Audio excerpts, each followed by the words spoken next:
If you've been in the Overwatch community for a while, or you came back to the game yesterday, you're probably familiar with the name supertf. But who is this handsome individual, what is his reputation, and how did he get so good at Overwatch? I aim to answer all of these questions and more in this top-notch documentary.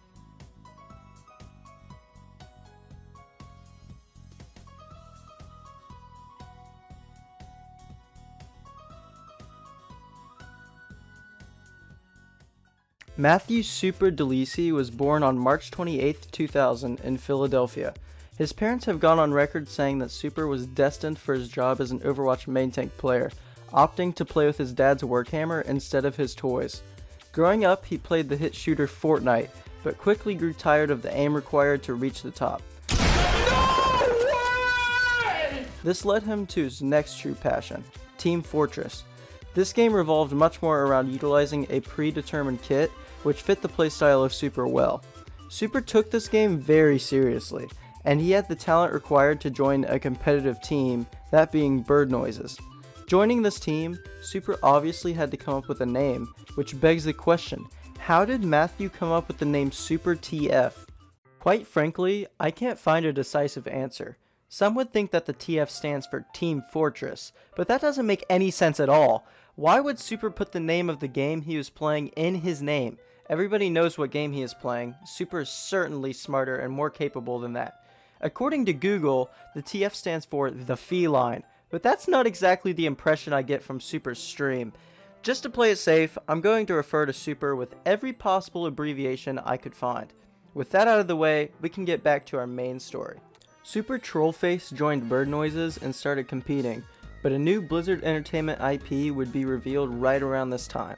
This was Overwatch, and it took the gaming community by storm, including the TF2 community. When the game came out, Super Tifa fan became incredibly invested and decided to pursue a potential pro career in the game. Super the Feline initially wanted to play Pharah, since she was similar to Soldier from TF2, but gave up as soon as he thought back to his Fortnite days and his lack of natural mechanics. This drew him to the heroes Winston and Reinhardt, which he quickly became exceptional at. Super Tiny Flopper would sign with the Bird Noises Overwatch team, which had morphed into Luminosity Gaming Evil. He would play with very notable players on this team, such as Avast, Vol, and Jake. Things were looking up for the young star, but he didn't reach this point without difficulties. Things from his real life would start to interfere with his dreams, including school exams and even women. Super Trust Fund claims he even rejected a girl's advances so he could focus more on his blooming career as a professional kids game player. When the Overwatch League was finally announced, Super Teddy Fresh became very excited, just like a kid on Christmas. This was his dream, and he wouldn't have to wait long to get picked up. Super Tiny Fibulas would join the San Francisco Shock as a main tank player, but due to the league's rule on age, Super Testicular Fungi, I'm gonna just call him Super now, was unable to play for the majority of the first season. This ended up serving a great purpose, knocking down Super's accumulated ego. The Shock performed fairly poorly in Season 1, but once Super turned 18, he planned on making the 2019 season a bounce-back year for the Shock. And that he did.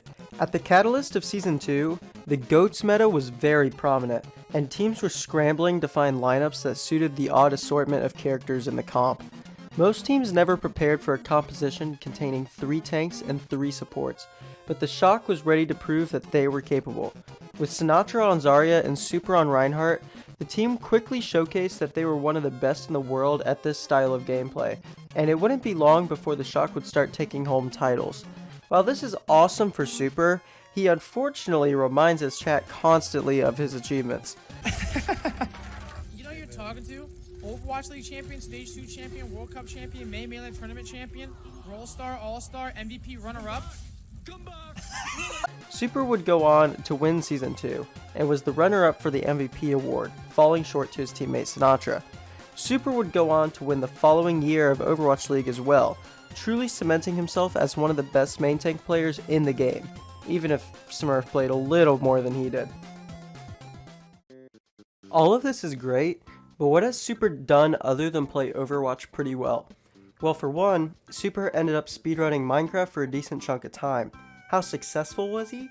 Well, at the time of me recording this line, he is ranked 722nd on the speedrun.com leaderboards. That's the type of dominance we expect from Cashew Delisi.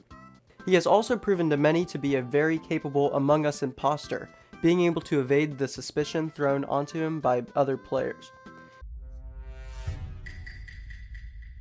Super has also managed to do what few other Overwatch gamers can accomplish: get a roommate. It seems like Super is really happy with the community he built up, and he is quickly becoming big even outside of the Overwatch community, being considered a large streamer in the variety Twitch world. Whether Super is in the Overwatch League until the ripe old age of 30, or he decides to retire tomorrow, it's safe to say that his content will still be supreme. Thank you all for watching, I greatly appreciate it. This was actually a return from my hiatus from YouTube, and I can't wait to keep making fun stuff for you guys. If you watched all the way through, I would be very grateful if you shared this video and subscribed to the channel. Thank you all for watching, and I'll see you guys in the next video.